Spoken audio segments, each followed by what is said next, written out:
Radio program Mega Worldwide. I have come here to chew bubblegum and kick ass. Hal Sparks, actor, comedian, and multimedia personality. And I'm all out of bubblegum. Hal Sparks. All right, let's do this. Good morning, everybody. Happy No Kings Saturday to everyone who's out there. Very excited for today. We have two of them in the city where I am, and some are spread out over different cities. In your town, there may be a tier 1 and a tier 2.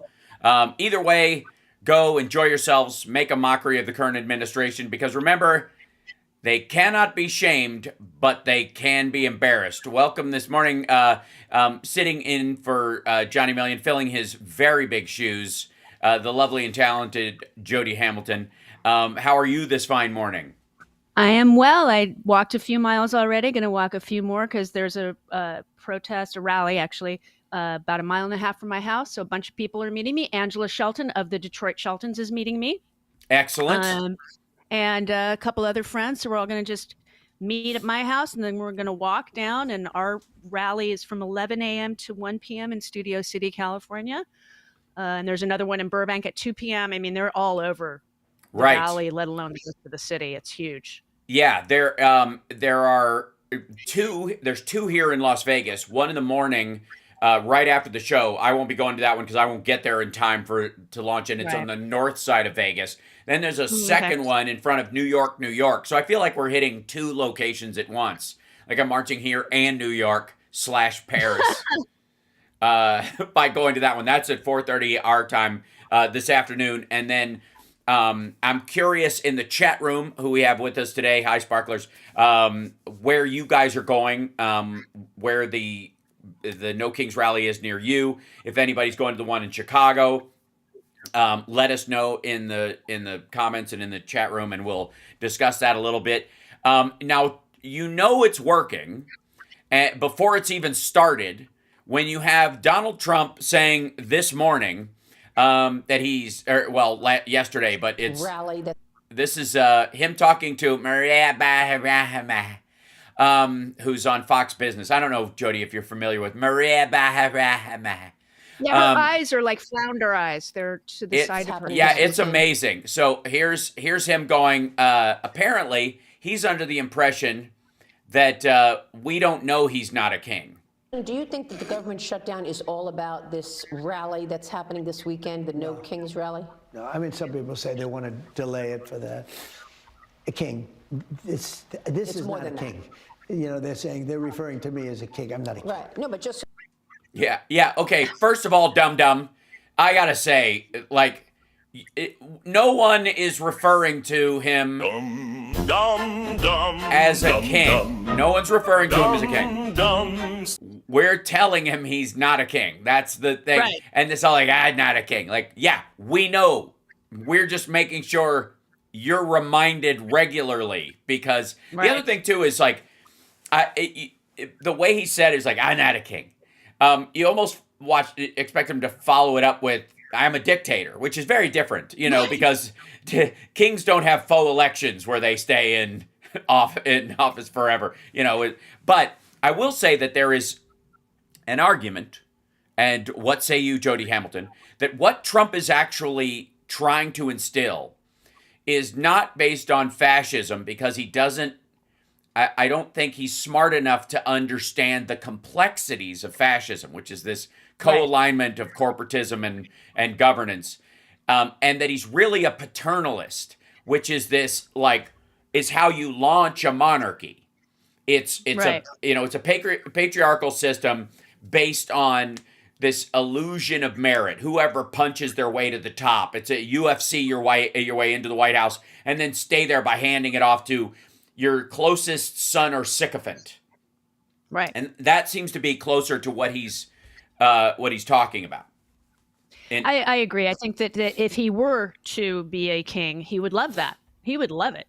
Oh, yeah. He wants to be, that's obvious. I mean, I remember George W. Bush saying, it'd be so much easier if I could be a dictator. If I was a dictator. Exactly. Right? Yeah, it'd be so much easier if I was a dictator. Right. But at least he understood he wasn't. Yeah. I mean. I'll give him that. Sorta. that's one of the issues with him, is that you could never kind of count on it, that he really believed that, and I don't think Trump does either, in some ways, every protestation is an admission, right? And every accusation is an admission of guilt as well. So there's a similar thing to this where he's like, I'm not king, I'm actually a king. There's that element of it.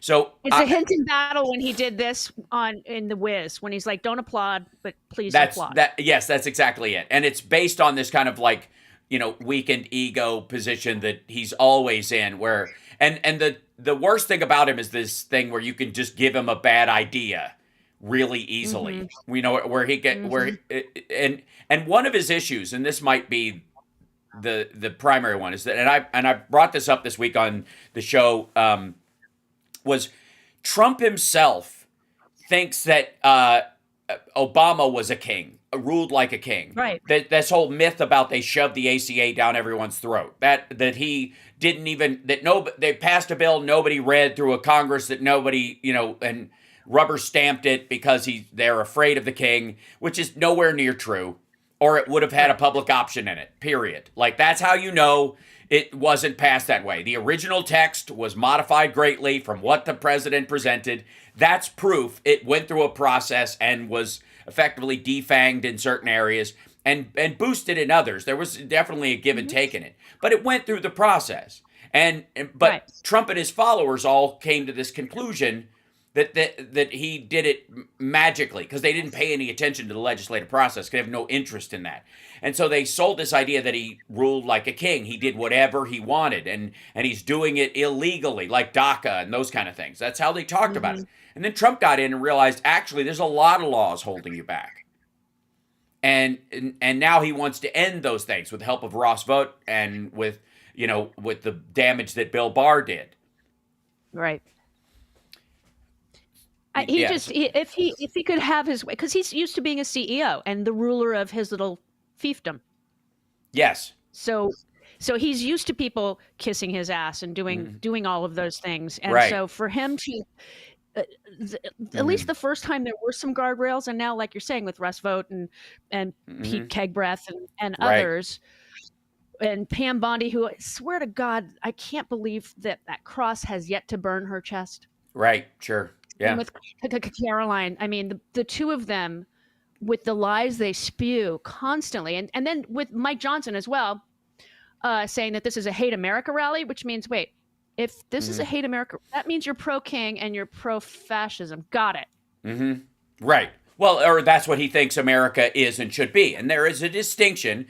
And I've always had a chip on my shoulder about, for a lot of reasons, not the least of which is that it is wholly ineffective at positive change, is this idea that there's no difference between the parties, the uniparty idea. Republicans throw this around whenever Trump does something. You ever notice when Obama or Biden did something they don't like, it was Obama or Biden that did something they don't like, or almost solely. When it's Trump, it's the GOP or the Republicans or the uniparty. Trump signs off on something, it's totally his idea. He is shoveling this downstream and they're rubber stamping it for him. But somehow it's the deep state or the GOP making Trump do something that he doesn't want to do. But so this idea that there's no difference between the two parties, the essence of both of these parties, the Democrats versus the Republicans, and this is that boiled down after multiple parties to what actually these parties, what the big fight is about, is between democracy and republicanism. And the republicanism is based on this electoral college idea that only landowners should be allowed to vote. Only the rich and successful should have any say in who governs the country, because you cannot trust the mob of rabble-rousing poor people and worker bees that should not have a say. That is what the party is about. And for a long time, there was like a wash about whether or not that's what it was about. It has never been more stark than it is right now. That is exactly what Democrats are about, like it or not. And that is exactly what Republicans are about, like it or not. That is who they are. The Republicans believe, with Curtis Yarvin and J.D. Vance and Peter Thiel and all the technocrats that they want basically an AI in the hands of engineers that have designed them, running sections of the country on autopilot until they can pare down the populace to the good ones, and then they'll control from Greenland to the Panama Canal. That's what Elon Musk's maternal grandmother or grandfather wanted. That's what he's been fighting for ever since. That's what, I mean, Curtis Yarvin, who is probably the single most influential, Durkin-style philosopher that J.D. Vance listens to, says democracy not only cannot work, but should not work. That America should be a monarchy. This is the primary belief system of the vice president of the United States right now. Mm-hmm. And so then the idea that Trump's like, I'm not a king. I don't know. Well, guess what, buddy? They expect you to die. The king is dead. All hail the king in fairly short order. And J.D. Vance has every intention of trying to maximize as much kingly power as he can, because he's certainly not going to stay in because of capability or charisma or, God forbid, merit. Well, that's the thing. I don't think, as much as I disagree with what I'm about to say, Donald has charisma. Right. Or at least the illusion of it. Right. Right. I don't feel it from him, but when my mom was honored years ago, I was in a room with George W. Bush, who did not come across the screen as far as television as being charismatic, but in the room, right, so charismatic. Right. I mean, seriously. And I was shocked. I was like, ooh, he's funny and adorable. Like, I don't like that. I like that. Yeah. Whereas Donald has something like that through the television with people. Right. Yes, that is. It's also something that people have sold about him to his supporters for a long time, so that he can piggyback on the charm of whoever you like. This is what Charlie Kirk delivered for him. This is to some degree what Glenn Beck or whoever, about a certain crowd. That appeals to each of them. Joe Rogan, Andrew Tate, those guys have a certain charisma that he can piggyback on top of. That's why there's certain crowds that think of him as some sort of alpha male. Well, if they think of him that way or they talk about him that way, they got to Trump via the Joe Rogan pipeline, which has got, thrown a bit in the mouth of, the alpha male idea and the brand of that, and through UFC and other stuff, and jumped on that. We got to take a break. We'll be back right after this with more of the House Sparks radio program, Mega Worldwide, now with 100% more Jody Hamilton. We'll be back.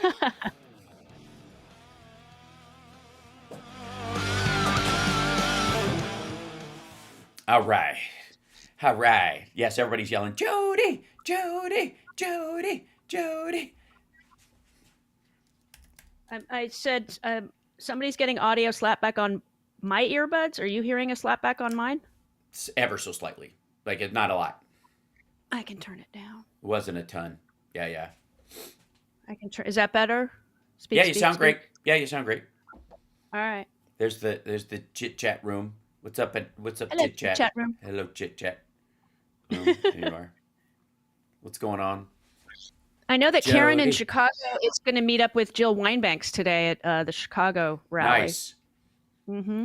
Yeah, fantastic. Both of them were guests on my live version of the show in Chicago. Nice. So it was nice to have both of them there. And I have Karen and Anita. Thank you, Tamal. Hi, everybody. Thanks for the super chat. All the audio sounds great there. M. Stevenson says, excellent. Thank you. Thank you.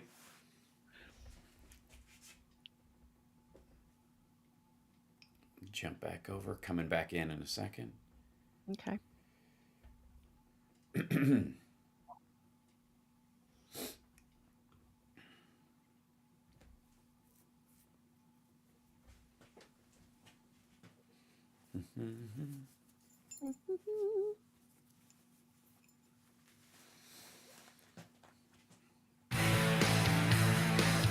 Welcome back to the Hal Sparks radio program, Mega Worldwide.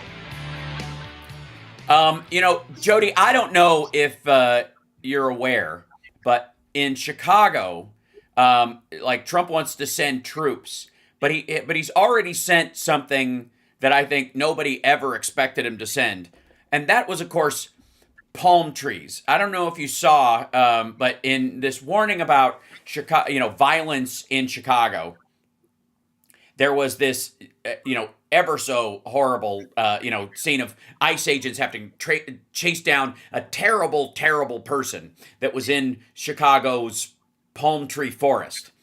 And it turns out, of course, that the footage is from Florida, where most terrible people, if they don't already live there, move there eventually. Hence why Donald Trump had to move to Florida to be less than an 8-minute cab ride from his best friend Jeffrey Epstein, which he was also less than an 8-minute cab ride from him in New York. Curiously enough, anywhere these guys, anywhere Trump had a home, he was within an 8-block radius, it seems, a 1-mile radius of Jeffrey Epstein, no matter what, always. And so now he is trying to send the National Guard into Chicago, and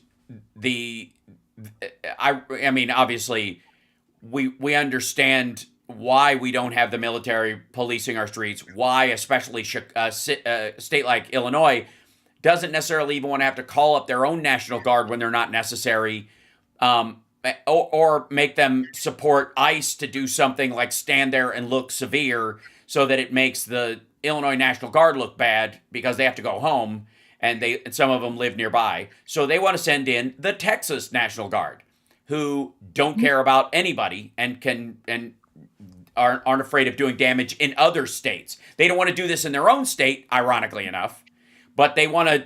The Texas National Guard wants to come to Chicago, and Trump's trying to get them to do it. Yeah, go ahead. It was Meal Team 6, and Yes. then Pete Hegseth sent a bunch of them back to Texas because they didn't fit the role. Yes, right. They don't look macho enough. And that's why the most important thing about this is that it is all about optics. And I would say to all the mayors that listen to this show, and I know there are a lot of them, thank you very much, move the people back. Put the candle back. You have to create if Trump sends in troops to guard a building, move the perimeter of the public back 1.5 blocks so there is no footage of your citizens interacting with these people. If there's any footage of these guys in your town, they should be standing there in a parking lot with their thumb up their rear, bored stiff. Mm-hmm. That's the only thing that will help this go away.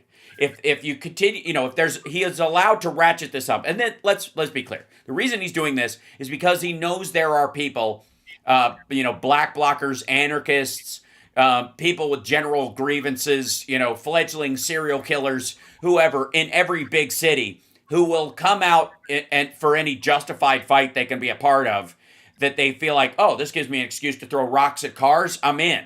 And they will show up, Right. and then that will give him the excuse he wants to fire back, use live rounds, hit people with, bean bags and stuff like that are very painful. That's what he's hoping for. He knows that in a city of 7 million people, there's going to be 8,000 nutcases, and you've just got to get some of them motivated to come out and do something.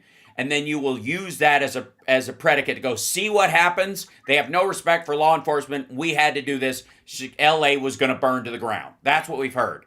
And that's what he's doing in all these places. That's why today is very important for everybody that's going out to be safe and peaceful. And if you see somebody doing something wrong, bring a cop over and go, that guy's doing it wrong. Mm-hmm. Or sit down, like they're saying, just if you see violence, sit down so that the cops know it's not you. Right. But if it's dangerous, get out of there. Just, Yes, clear. Yeah, clear. I mean, the last No Kings rally by my house that I went to in June, I was expecting like 500 people. There were thousands of people on this little corner in Studio City. I was shocked by, I mean, it went almost a quarter mile north, south, east, and west from where we were gathered.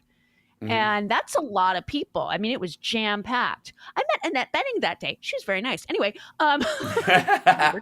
right.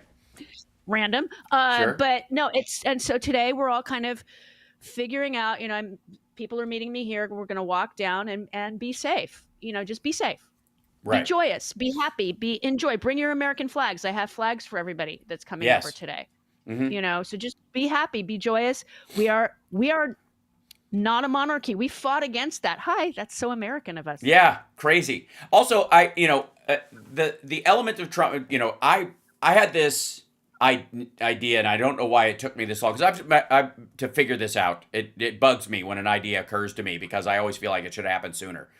But I've been talking for a long time about how Donald Trump has no shame. Therefore, you cannot use shaming language to affect him in any way. And as he has surrounded himself on all sides by evil, by outrage farmers like Stephen Miller, like J.D. Vance, and himself, he's an outrage farmer. What he wants is people angry, because they come from this whole idea of like, well, if you're making these people angry, you must be doing something right, which is an offshoot of that whole, like, if everybody's angry, you must be doing something right. That was the idea, left and right, whatever, across the spectrum. To that, I would always answer, no, Ted Bundy was not doing anything right. Everybody hated him for a reason. There's at a certain point, no, that goes ad absurdum very, very quickly. But in the John case Gacy not doing it right. No, everybody hated him. Yeah, politically, he was a bipartisan hate fest. Yeah,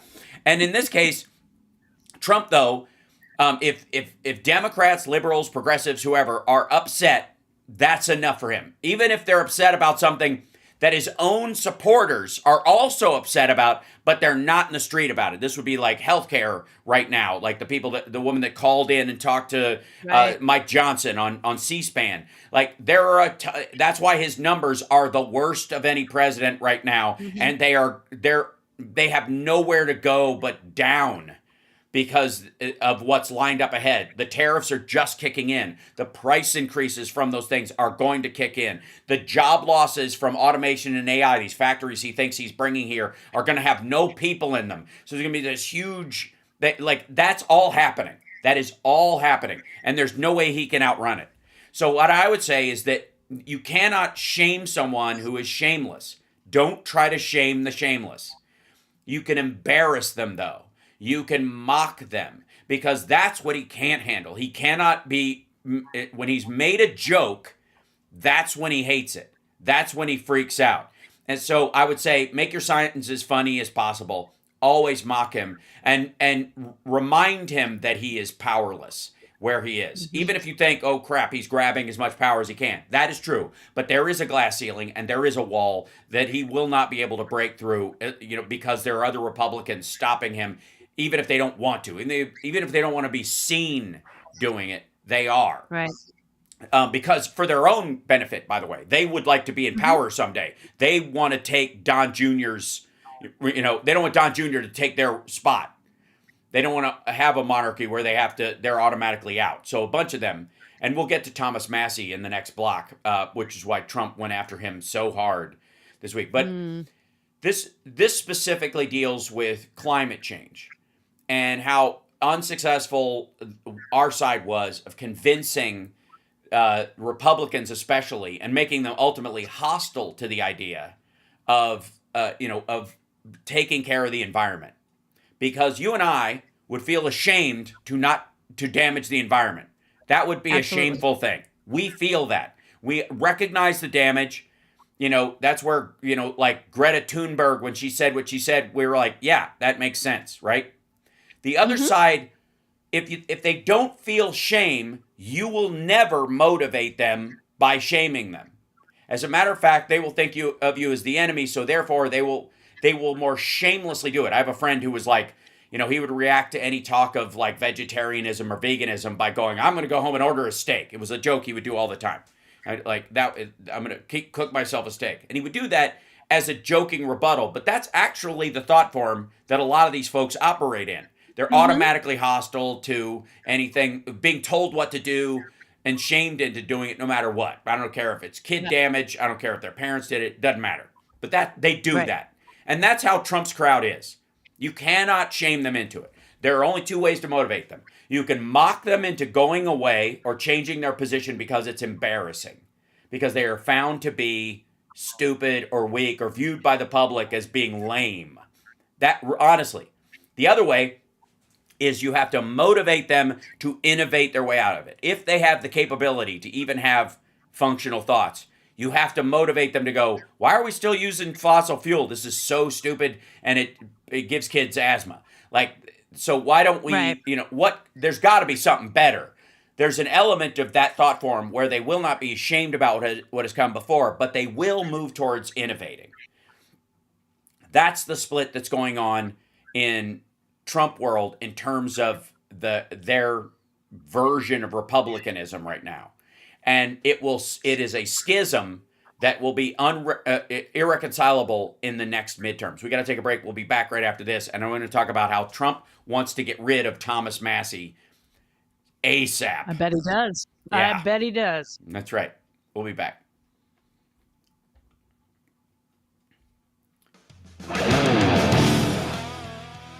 So I don't know if you saw Trump's Truth Social post about Massie. It's like it's 3 paragraphs and a picture with the guy running against him. Like he went off today. Hold on, let me see if I can scroll this up. I can't believe what he did to the Oval. Jesus Christ. Yeah, it's just gold everywhere. It's so stupid. It's because he went to, Saudi Arabia and he was embarrassed by it or whatever. How he decorates is like a poor man's version of what a rich man's Oh yeah, office nouveau should look riche. like. Yeah, nouveau riche garbage. Like clearly. Thank you. It's what rich posers do. Exactly. Yeah, like if you're trying to, not let your neighbors know you're broke. Right. You have the Porsche in the driveway, but your house is a mess, or vice. Yes. You live in a shitty apartment, but have a Rolls Royce or whatever. That's right. It's like the same bullshit. Let's see. Excellent. Where would that be? These one things. No? Okay. Yeah, I don't see any feedback loop happening audio-wise, guys, on that end. Hopefully it's remedied itself over time, like the little bit of a clip, but thank you. I can back off. No, I think you're okay. I have a lav mic I can put on too, so. No. it's You're all good. listening to the Hal Sparks radio program. Battle stations, everybody. Let's go, go, go, go, go, go. Mega Worldwide.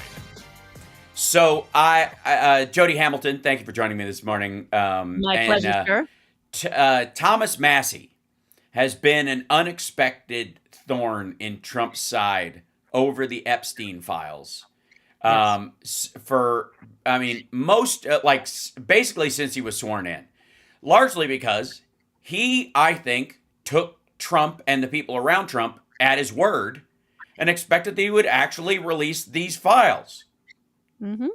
Which is stupid. So Thomas Massie is stupid. We know that Thomas Massie is stupid, but he's not dumb. I would argue stupid is knowing something will hurt or be bad, but doing it anyways. Dumb is not knowing it will hurt and just running into a thorn bush, because you're dumb. Like this is, or in the tunnel that's painted on the wall. That's right. Yes, right. Dumb is running into the tunnel painted on the wall. Stupid is painting the tunnel on the wall and then trying to run into it. Right, and that's right. That's where Thomas Massie is. Thomas Massie tried to paint a tunnel on a wall when it came to Trump and the Epstein files. This will get the Epstein files, right? Like a big sign over it that says Epstein files this way, and he smashed into it. And Trump posted this morning in an ad for Ed Galrain, who's trying to primary Thomas Massie on orders from the president. Third-rate Congressman Thomas Massie, a weak and pathetic rhino from the Commonwealth of Kentucky, the great Commonwealth of Kentucky, a place I love and won big 6 times, must be thrown out of 6 times. Yeah, he means elections and primaries, I guess. Okay. Is the theory. Right. So all 3 elections, all 3 primaries, even though he didn't have one, whatever. Okay. Must be thrown out of office ASAP. Okay, first of all, ASAP is probably next year. That's not enough time to stop him from voting and pushing through this discharge petition, which is going to happen as soon as Congress comes back into order. No matter what Mike Johnson wants to do, there's one more vote, one more signature on that thing, and as soon as that's done, that this whole avalanche begins, right? Yeah. There's no way you can get rid of him before that, unless he's saying they should throw him out. But they should literally impeach him, which would be amazing. Please give that a shot. But the fact that he calls him a weak and pathetic rhino, a Republican in name only, is really strange, because Massey is one of those guys, as a hardline Kentucky conservative, that's to the right of all the people that they used to call rhino. So now a rhino is anybody that isn't a MAGA cultist, I guess. Yeah. That's exactly what it is. They can't handle people like Massey or even Madge Three Toes or Nancy Mace. I mean, it's like, when did I start agreeing with these people? Right. Well, when I'll tell you why.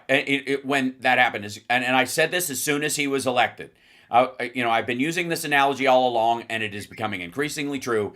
There is a piece of track, and there are two trains that have left the station, and they're on the same piece of track headed for each other. There are no diversions. There is the crowd that was promised the Epstein files and the ultimate release of the Epstein files. One has got to happen. They're both going to happen. And when they hit, it's going to be a crash. The tariffs are not going to fill the hole in the budget caused by his tax cuts for the rich. That's not going to work. So those two trains have left the station on the same track, and they are going to crash.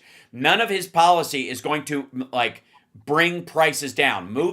Reshoring factories, which the Biden administration did with chip fabs and that kind of stuff, which was factories that haven't even existed here in a long time. So it's a new thing for national security reasons and all that stuff. Reshoring car factories or phone factories or any of those kind of things. Those they will cause the expense of everything to go up. You're going to see, at the very least, even if they fully automate the factory, a $1,300 iPhone is going to go to $1,700. That is because of the cost of labor and the expectation that we have real, a living wage in this country, those kind of things. And there's no way to get around that. There is no way to cheapen those goods. And removing immigrants that we have relied on to process food, running them out of the country without a system already in place through automation or something else, making prisoners do it or whatever else, like any hundred of things they would think of to do this. Those things are going to bring prices, are going to raise prices. There is no way around that. That is just a reality. And if you're a leader, you would go, look, prices are going to go up, but our national security is going to be safer. It's, we're going to drop taxes on some of the stuff we have to pay for overseas because we won't have to, send our ships around this, to protect shipping in this area anymore because we'll do it all here. That's what a leader would really do. Trump isn't doing that. He is promising the exact opposite of reality to everyone. And right now, that's included in the Epstein files. He called it a hoax, said anybody who's even looking at him, he doesn't want their support anymore. And maggots reacted strongly, and it hasn't gone away. So Nick Fuentes is against him all of a sudden. Right. Well, and that's, obviously the thread. I mean, you and I could probably let's dive into that for a second. The Candace Owens / Nick Fuentes Israel runs the U.S. government thread, which has always been, I would argue, has always been almost a far left belief system. Has infected, as it were, the far right and taken root in a much stronger way, largely because of the racist underbelly of the Republican establishment party and their thought system, as we saw from the leaked chats that came out, right? Yeah. So that has really blossomed. Like the Israel runs the U.S. government, mythology that, was always sprinkled throughout, instead of they're an ally and we protect them because they're our only ally in the region, and and they have a right to exist. Those kind of simple ideas. That used to be enough for the right, especially with their evangelical base and their we need Israel to exist because the Muslims won't let us visit all the holy sites. That's the other thing. Yeah. Yeah, this is you could say this is like the Seventh Crusade in that regard to a lot of them, for real. So that has grown so much that it has outgrown the pot it is in, and Trump is having to deal with this. Trump is having to deal with a huge section of maggots who are now aligning themselves with Nick Fuentes and the Groyper movement and Candace Owens and her I would say anti-Semitic isn't enough. Like Jew hating. That's what she's doing. It is straight up. It's really toxically specific. You know what I mean? It's amazing. Like I'm so surprised by where there's just really no bottom where she's willing to go. So the question is, can Trump unravel that Gordian knot of his own supporters? I don't know. I think that because Epstein files are so important to his supporters, that's breaking them. I mean, there's somebody I know. He lives in Alabama, and he runs a lawn care company, and a bunch of the people that worked for him have now been picked up by ICE. Right. And he literally on Facebook goes, "I regret voting for Donald because I did not expect this." Like, dude, you did vote for that. You just didn't realize it. Yeah. Also. Sorry, how did you not expect this? He said it out loud. They all said it out loud. Right. He just thought that it was only going to be violent criminals. It's like, dude, mass deportations, there's not enough violent people that are undocumented in this country to deport. No. That, it's, and Trump comes up with these like weird solutions. The problem is also that he sold this idea. He sold this idea that we're going to get rid of all of them to so many people. And and this goes to the Nick Fuentes crowd. This goes to the Candace Owens crowd. This goes to like the hardcore maggots in general, is that they are not just wanting the violent criminals gone. They want everybody gone. They're great replacement theory believers. They want all these people here because they think they're bleeding. They're breeding like mice and they're going to be everywhere. Right. And so we got to get them out because they're going to replace us with brown people and all that. That Tucker Carlson even selling that for a long time, right? So the great replacement theory crowd, they're on board for him getting rid of everybody. They are. But isn't Nick Fuentes, his last name is Fuentes, and then Candace Owens, I believe, is a black lady. So don't you think they'd want to get rid of them? Well, no. Fuentes' family is, I want to say, like Italian and Greek. They have a last name similar to like why Louis C.K., whose family was Jewish and moved to Mexico, has a Hispanic name. Also, you'll see that there is a reason why in the census and in the description there are Hispanic and non-white Hispanic. Right. That's a distinction. That would be like Spanish, which is Europeans. White Europeans versus South American Spanish-speaking peoples, which are not genetically the same people. They're not tribally the same people. They just, again, this is one of the confusions that comes from people who think that Spanish is the native language of South America. Like it's not. If you think English is a colonizing language in North America and French is a colonizing language in Quebec, you have to come to terms with Spanish is a colonizing language in Central and South America and was much more successful in the colonization linguistically of a territory because they got everything.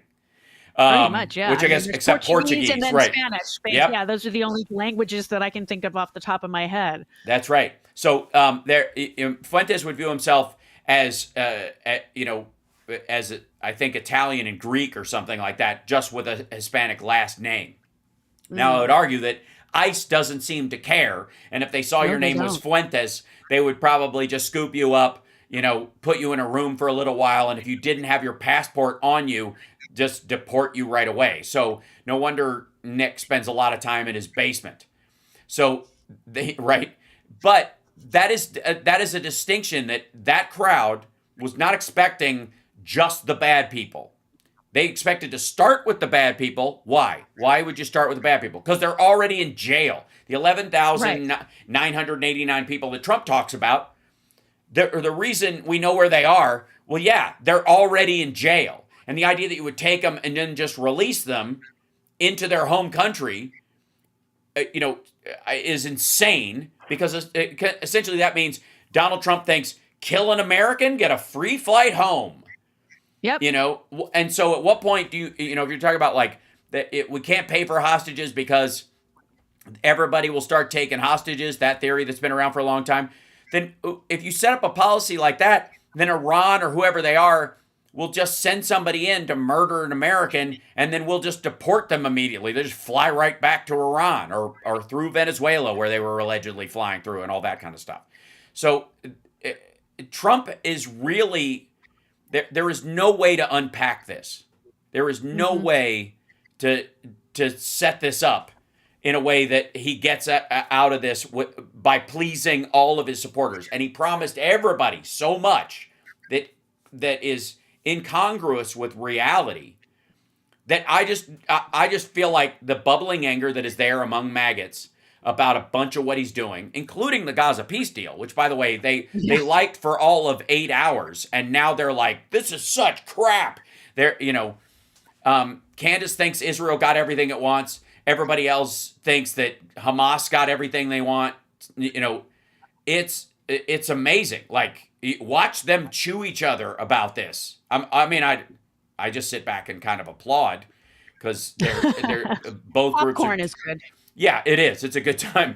But this is a real issue. He is really up against the lie, this wall he built himself, this trap he set for himself.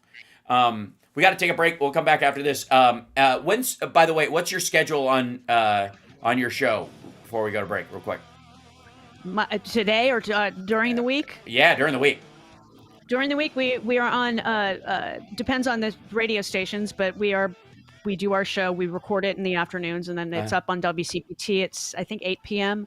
In Minneapolis at 11 p.m. Atlanta and Tennessee, I think it's 6 p.m. CPT, I'll do it. there. Yeah. Okay. Yeah. Excellent. All right. We'll be back right after this.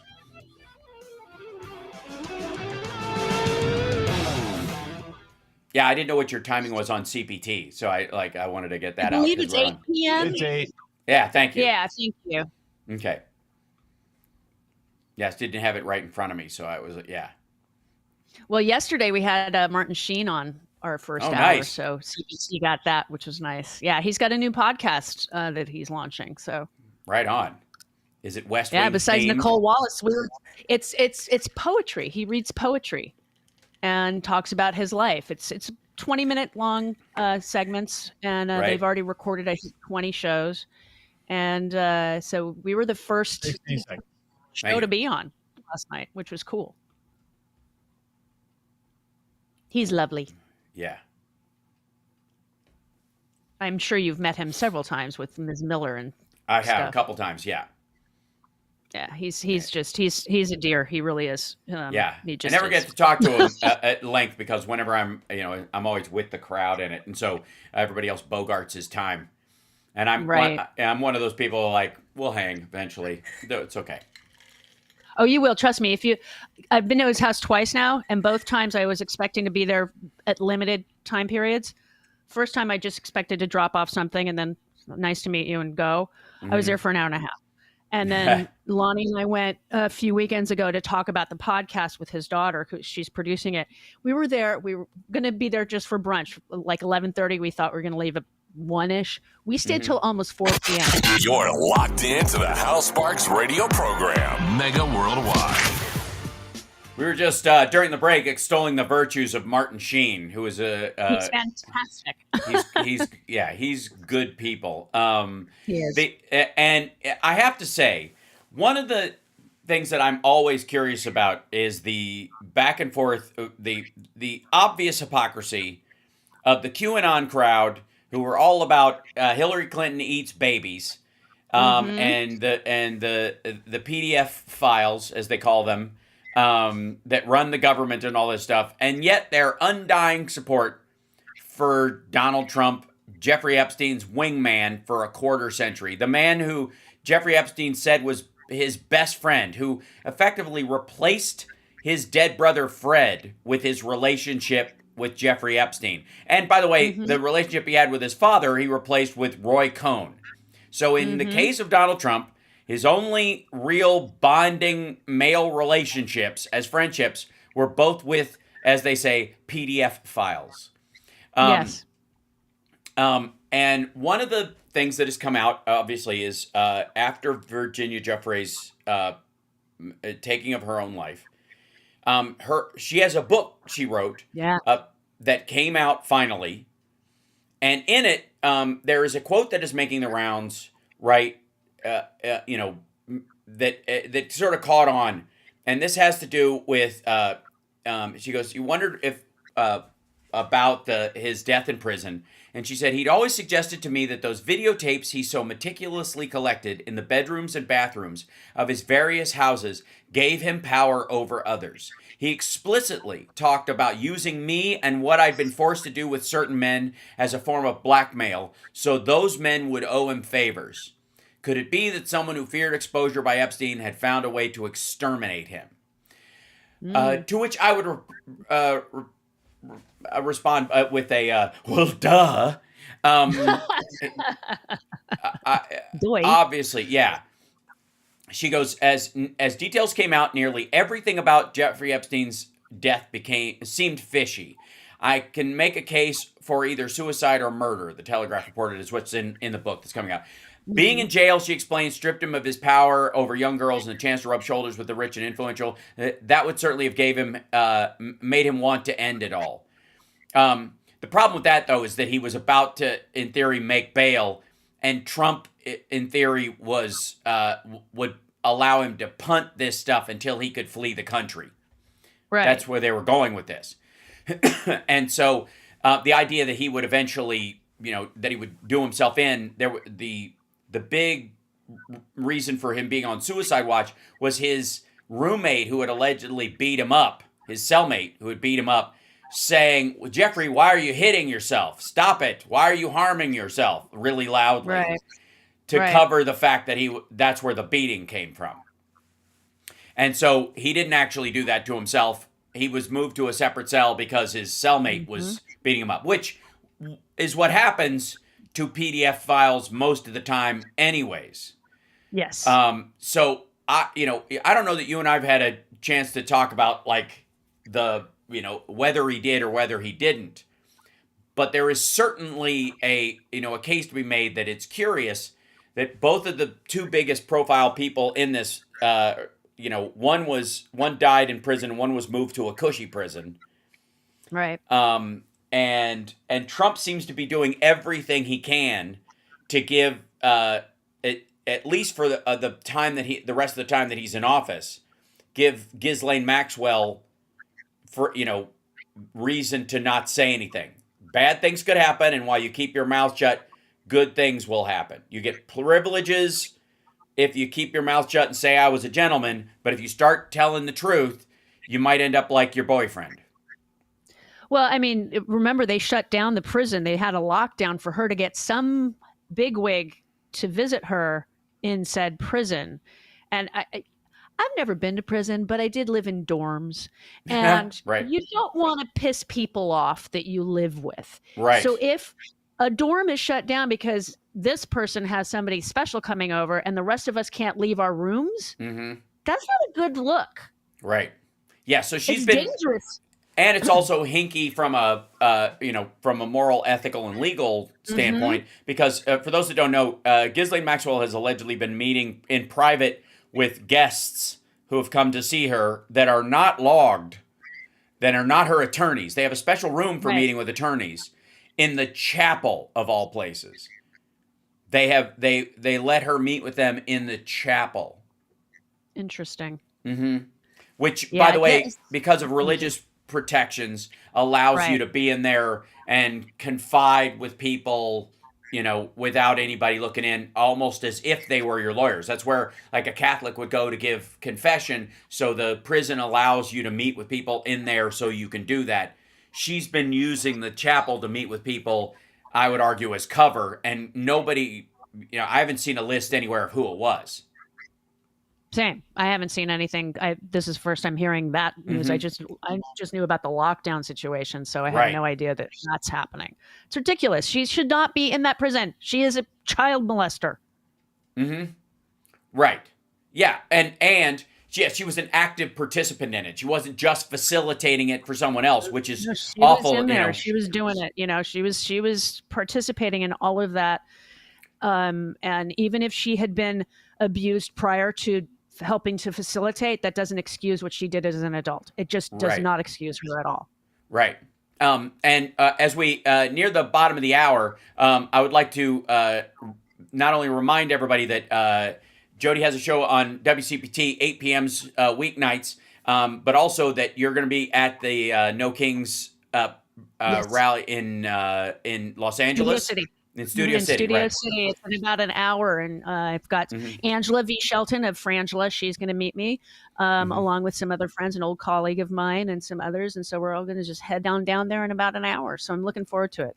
Excellent. I'm going down to the one. It's the same area we went to here in Las Vegas, in front of New York, where we'll have a big march down the road, down the strip, as it were. Nice. And I'm looking forward to it. And I think a lot of folks, one of the things I would encourage people to do, there will be maggots yelling stuff. Just ask them one question. How long would it have taken them to figure out Jeffrey Epstein was a pedophile themselves? Like, how long would it have taken them? They will all say 5 minutes. And that's when you remind them that Trump was friends with him for a quarter century. Right. That's it. Yeah. And then that's it. Walk away. Leave them to stew in their own pot. That's one of the other keys to the thing. It's like, know when to mic drop with these people. And don't let them know that you're doing that, because that's what will make them stew even more. Just turn and walk away. It's one of the best things, is just like, as soon as they say, 5 minutes, well, then why was Trump friends with him for a quarter century? And then before they answer, turn and walk away. Let the answer bounce around in their empty dome all day. Right? Amen. Yep. And that is one of the keys to how you get to these people. And again, mockery is the best tool you have. If you can, I'm sure they're sold out. Luckily it's October, so Spirit Halloween is open. So if you hit there early, you might be able to get an inflatable frog costume before they're all sold out. But it doesn't have to be that. You can dress up as something, ridiculous. If there was an inflatable circus peanut costume, that would be sort of perfect for Trump, I think. But this is key. Like, you have to mock these people. And I appreciate the hard work that you do, Jody Hamilton, mocking this fool every day. Do you have any special guests coming up on the show that we need to know about in the interim? We do. We have Tim Russ is going to be on the show. I love Tim on Russ. Tuesday. From, so he's going to be on. I'm very excited from Star about Trek, that. Yeah. Right? I've had the joy of playing music with Tim at the Ultimate Jam Night. He came and played with us. Yeah. So great guy. And so then are you doing a show today as well? Are you gonna? No, not today. We do Monday through Friday, and so today is just marching. I'm marching. Yes. All right. That's today. That's the role. Absolutely. And so anybody that's in LA that wants to go to the Studio City one, you'll be able to spot Jody's shock of red hair and find her in the crowd. I have no doubt. And come up and say hi to her if you're a sparkler, and we'll have a great time. I'd love that. I'd love to meet all of you. Absolutely. And then give me 1 second, and we'll be back after this a little bit. Yeah. Let's see. Philip Bittner will be joining us in the next hour. He wasn't able to be with us last week, but he's with us again this week, and I'm sure he'll be marching in place along with us in camaraderie in that regard. And a lot of news to talk about with Russia, Ukraine, and Trump's alleged magical 2 weeks phrase that he threw in about his meeting with Vladimir Putin in 2 weeks. And I made the point to watch for it, folks. Every time Trump shakes hands with Vladimir Putin, he gets dumber and sicker. And I don't think that's an accident. You need to stay away from windows, maybe. Yeah, that's right. I think Putin's wearing a rubber glove that looks like a hand and is coated in Balthorium G. That's my theory, and I'm sticking to it. Thank you so much, Jody Hamilton. Thank you, Hal. Hi, Jody. Yes, we'll see you. And all the best to Jody. Yep, there's Hi, Phil in Phil. the background. All right. We'll be back right after this. It's the House Sparks Radio program, Mega Worldwide on WCPT Radio, Chicago's Progressive Talk. Excellent. Well, Thank you so much, Hal. I really, really appreciate it. Hi, Phil. Yeah. I'm gonna Hi, bug Jody. You and have you on I my hope show you've been soon, well. okay? I'm gonna bug you soon. By all means, please do, and the more the merrier. Rising Yes. tides and boats and all that kind of stuff. Absolutely. So Yes. I am at 100% your disposal. Oh, thank you so much, sir. And Hal, have Yeah. a good March later. And Yeah, I will you hopefully too. see. I'm gonna bother you to be on my show again. it'll happen. Thank you so much. I'm marching with you in spirit, Jody. Yes. Thank you, honey. Have a great day. If I could teleport over there, I could. It takes me about 3 days to get back to the States. That's right. so- That's right. All But right. if I could, All I right. would. Stand Okay. strong. Bye, boys. No kings, no czars. That's right. Hold on 1 second, chat room, and then I'll swap in so Phil can join us. And yeah, a lot of stuff to talk about since we last spoke, Phil. Certainly. There you go. And let's I'm gonna move this in a little bit and put this over here to center it a touch. There we go. And then, ladies and gentlemen, here he is. Yep, Philip Bittner. Good to see you, brother. Hi, guys. Yeah. So yeah, just like crazy. Like that woman from Lindell TV. I don't know if you saw that. Asking this like at the lunch. That one? Yeah. Was that her, the one asking about a tunnel? She was asking like, what concessions would you be willing to give and all that kind of stuff. Like the one who was like, really hammering to like, what are you willing to give up and why would you want tomahawks? Because we might need them. That idea. Like it's just. I missed that one. I saw the one about the tunnel, which was just right, obnoxious and stupid. No, I didn't hear this from Lindell TV. Huh? Yeah. Well, okay. Yeah. Mike Pillows. I'm sure they're hiring from the finest. Graduates of Columbia School of Journalism. Right. People who've been run out of Newsmax. And went to RSBN and then RAV. Like, do you know how bad you have to be to not be able to get a job at RSBN? Hey, man. I worked for the better part of a decade with a woman who was a 60 Minutes producer and is now doing a podcast about ivermectin. Mm-hmm. So when you fall from those heights, you fall hard. Yeah. And So look this, at Tucker. Look at Tuckums. Yeah, right. So this is let's see if this play. Hold on. Where is she go? Okay, there we go.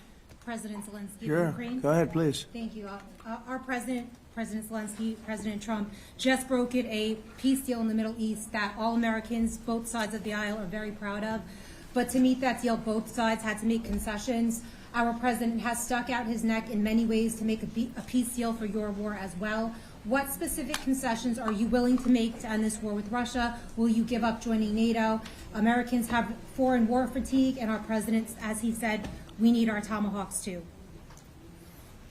Yeah, like, and Zelensky, by the way, does a very good job of answering the question, but it just like piss off. Like, it's so weak. Yeah, they were there to like strategically like poke, him and like, and Lindell hires his reporters based on their cleavage. I'm not kidding. Yeah. I have no doubt. Right. Doesn't surprise me at all. Yeah, I mean, yeah. Why is it always Ukraine that has to be the one who has to give up something? Well, They're and the this ones that were attacked. Well, and also right now, the only thing that Hamas has technically given up in this war is the rest of the hostages. They haven't disarmed. They haven't, they're not allowing IDF forces in to destroy the rest of the tunnels like they're supposed to. None of the other stuff. All of phase 2 is like, see ya. So the idea that, okay, how about this? As soon as Russia gives back all of the children, that it, we'll enter phase 2, How about that? That would be the equivalent. Well, yes, but additionally, also, the problem. So okay, later then we had the Hal Sparks radio program, Mega Worldwide. I've had people walk out of me before, but not when I was being so charming. Video streaming at halsparks.com. I don't care for you or for the putrid sludge you're troweling out. Plus-face little pimpstick. True progressive talk. Might be a good time for you guys to give up. Welcome back, Philip Ittner, who's joining us from Kyiv in Ukraine, and obviously a lot of news this week because Zelensky sat down with Trump again.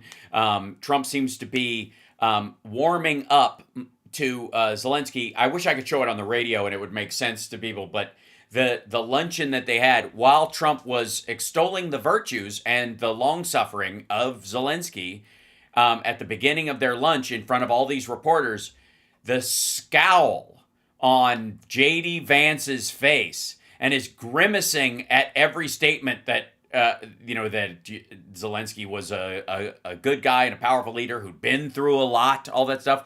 He literally looked over like, do you have the right notes? So welcome, Philip Ittner. What was your take on that, and how is it being received in Ukraine? Well, so reaction hasn't really happened yet here in Ukraine. I'm sure tomorrow morning we'll have headlines, and we'll have. I mean, there will be some analysis, of course, by people who follow these things very closely. I suspect it will not be necessarily positive, but at the same time won't be defeatist, because that's kind of how the entire encounter happened. And there was, and this is I am starting to see this as a major problem, in that because they are so incompetent on this topic, and because they have broomed out all the experts on this war and on this region, that they just seem to drift with the wind. I mean, one day we're absolutely going to be giving tomahawks. The next day is, you've got to you give up everything, and even in the same day he went from kind of like we're gonna arm Ukraine to the teeth, and then he's saying no, the war has to stop immediately on the lines where they stand, and talking about a ceasefire, and there are pros and cons to a ceasefire from a Ukrainian perspective, because the problem is the Russians are actually right now on the front lines as they stand. If the war were to end tomorrow, they're right on the border of what is regarded as a battle city line. It's a line of defense leading up to the second largest city in Ukraine of Kharkiv, and it runs along these three industrialized cities. I'm guessing each one probably built for a population of 500,000 to 700,000. That would be my guesstimate, but don't hold me to it. Right. But what they do is they form a belt, and that not only does that protect Kharkiv, but if you can break through that, there's a lot of open ground that you can go through. We've talked about this in the past. The Donbass is this sloping series of open ground that it would be like Pickett's Charge to an American audience. This is you are going up a low elevation ratio field, which mostly has been there for farming, so but is left abandoned because of the fighting. So it's this open field, and you're just a sitting duck. Mm-hmm. And so all the Ukrainians have to do is just lines and lines of defenses, and they mow you down, and then you get bogged down in a city, and they get they get the Russians, bogged down in a city that they have to spend a lot of men to take. And so there's this line, and if the ceasefire were to happen tomorrow, I think most Ukrainians would rejoice. Ukrainians Mm-hmm. are exhausted, mm-hmm. but it puts them in a very bad position, and there would have to be firm conditions of reassurance that they're not just going to lick their wounds for 6 months or whatever, or a year, or heck, 5 years, and come back and try again. Because then all they have to do is take the belt. Mm-hmm. Yes, they'd probably be a hard fight for Kharkiv, but then they've got a straight line to Kiev. Right. So it's tricky, and it's complicated. That's why Zelensky said in one of the times he was asked, what are you willing to give up? He's like, we're willing to give up land. We're willing to talk about this exchange of land, but it is incredibly complex. Mm-hmm. And the White House has no concept of this. Heck, I'm of the mind that not even the State Department has anybody left who has any sense of what this all really means and the complexities of it when you start talking about ceasefires and exchange of territory and things like that. So it's just, they don't know what they're doing. Mm-hmm. Trump has no idea what he's doing. And if this Budapest meeting that's been mentioned between Putin and Trump actually comes to fruition, he'll just be flummoxed by Putin again. And I don't see whoever's the last. So whoever talks to him last is for the record. The opinion. The Kremlin suggested the meeting in Budapest. They suggested that location. That was their idea. When Huffington Post asked the White House who suggested it before, we found out, their response was your mama. Literally, your mom suggested it. That was their response. Like, it's gotten that childish and stupid. So who is Trump? It knows exactly what he's doing. He's doing Putin's bidding.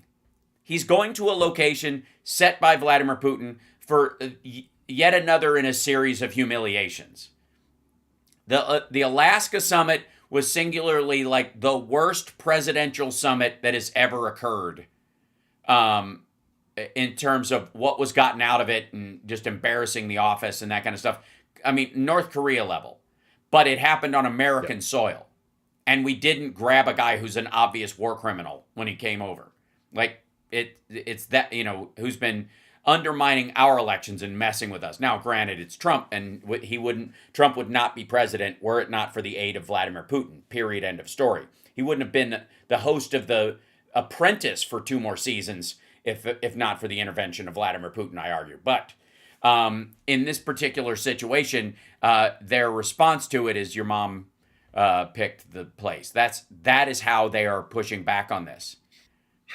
That's pathetic. Kremlin, I had not heard that. But yes, and the Kremlin is who called after the suggestion that they would give tomahawks, and the reason that that the Kremlin called this meeting was because they were afraid that if Ukraine gets, they don't need 1,000 tomahawks, they don't need 800 tomahawks or even 100. They need 50 to 60 tomahawks, and they could cripple the oil industry in Russia.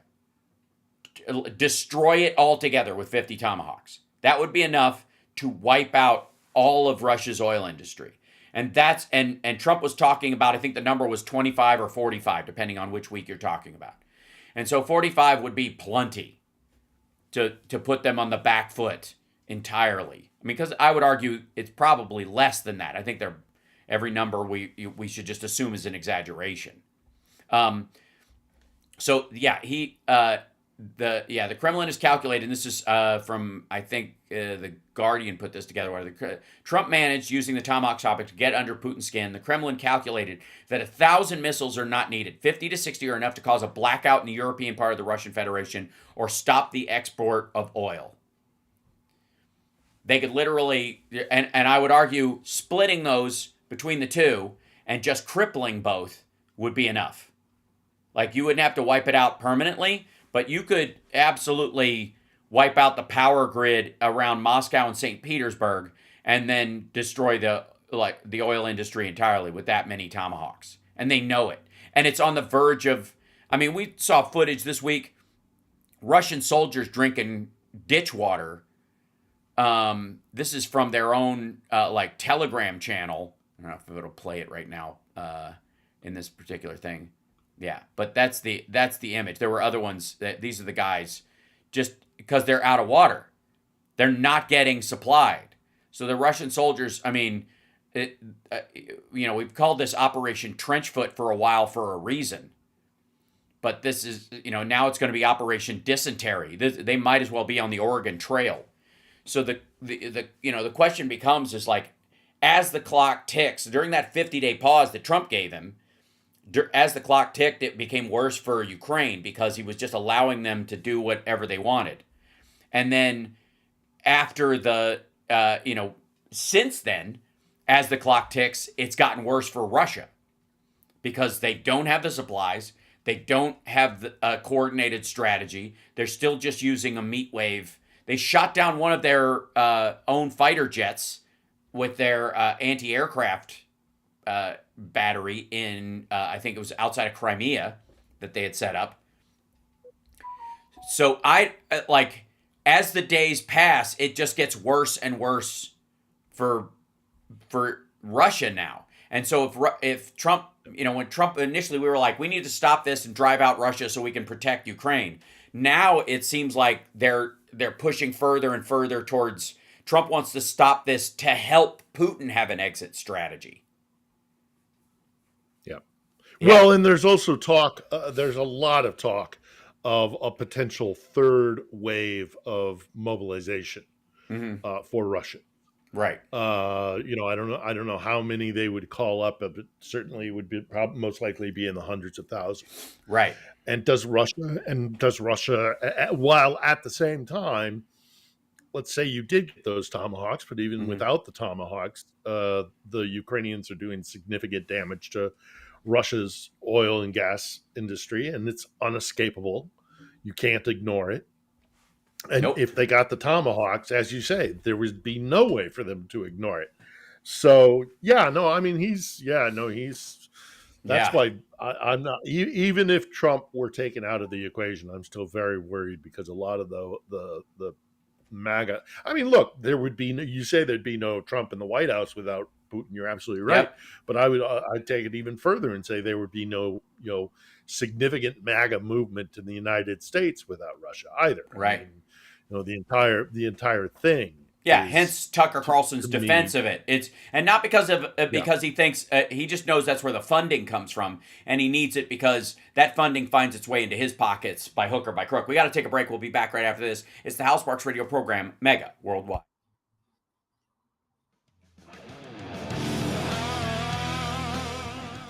I made it. I was like, I have to outrun this sneeze. It was. I see. But I also think well, not just Tucker. I think there are a lot of people who are inside the administration are fellow travelers. Yes, they buy what the Kremlin is selling. Right. And they don't even understand it. All of it. Authoritarianism, anti-gay, faux religious, fake, fake Christianity. Yep. You're locked into the Hal Sparks radio program, Mega Worldwide. So as we watch, Trump's, round 15 of trying to suck up to Vladimir Putin, with, promises of a magical solution, one need only look to what's happening in Gaza currently as Hamas moves back in and reclaims their strategic control over different sectors they had been driven out of, rounding people up and killing them, either as what they viewed as Israeli collaborators or as rival gangs or factions. Yet another reason why Hamas would not disarm it, not just because they have to fight those within the Israeli forces or the IDF one day or any of that kind of stuff, but because of their own need for almost a gangland style control over the territory.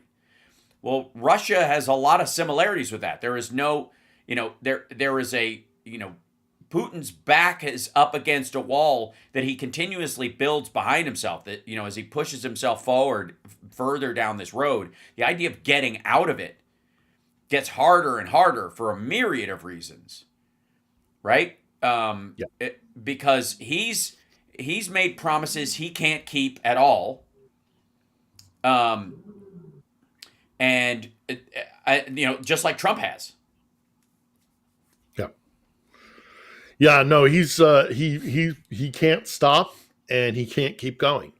Mm-hmm. So he's going to get more desperate. If the Tomahawks were to come around, I mean, it would be devastating and it would, shatter. One of the other things that we need to keep doing more than anything else is to shatter the idea of Russia's kind of invincibility and its that it's an inevitability sort of thing, because that's what that's why all the pressure is on Zelensky from the administration, because if you don't take the deal now, it's only going to get worse for you and you're going to lose more ground. Well, that's not necessarily true. Right. That's not necessarily true at all. And what happens if there is a collapse in the Kremlin? Do you think those troops that are currently fighting out in Donbass are going to stay there? Right. Do you think that whatever ramshackle group or person or whatever takes control in the Kremlin after Putin, falls out of a basement window or suffers lead poisoning, that they're going to continue to finance this war? It's an albatross around their neck. I mean, there's so many complexities here, and again, we have an administration and a State Department that's been gutted, and it's been interesting to hear from Europeans recently, because they've already, the ship has sailed as far as the Europeans are concerned. They're like, we can't trust the Americans. The Americans are just, we're not even going to consider them. We're just going to move ahead and do what we're going to do, which is is not a great place to be, but there we are, Yeah. When, in keeping track of the deaths that have occurred, under, the cost of life per square foot of ground that Putin has claimed. There is I'll see if I can bring this graph up. This is a graph of territory controlled by Russia here, and from before the war, and then, which was about 7% of the area that they had, Crimea and the areas that they had, and then it spiked up to where they were attacking during the war around Kyiv and all that stuff, and then it bounced down a little bit, and now it is settled out as about 18% or whatever. So but the cost of life in this is probably the most amazing thing. This is the graph of the casualties over the war. So in the very beginning, very low loss of life, lots of land grabbed. As it drags on, the amount of land that they have seized has not changed in any meaningful way this entire time, but the loss of life that is caused by keeping that land and trying to expand has grown exponentially. That the death rate in Russian soldiers and the casualty rate of people never returning to the battlefield again has gone up inexorably during this thing, and it's never going to stop. This goes to your point about how they are not prepared in any way for any kind of urban warfare in controlling the land that they have taken, or an occupation. An occupation, right? Or also you broke it, you bought it. Yeah. Now you're going to have to pay the pensions Yep. of all the old age pensioners that are in that region. You're going to have to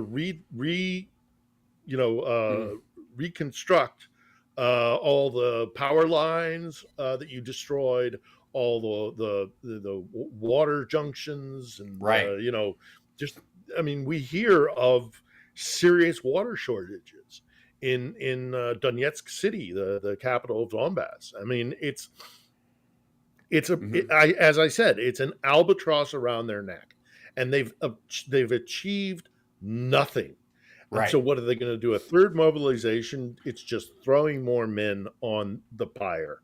And it's, they've lost Crimea. Whether or not they're physically there or not is not the issue. They do not own Crimea because Ukraine still owns Odessa, which means they can pummel and it's at the root of it all is their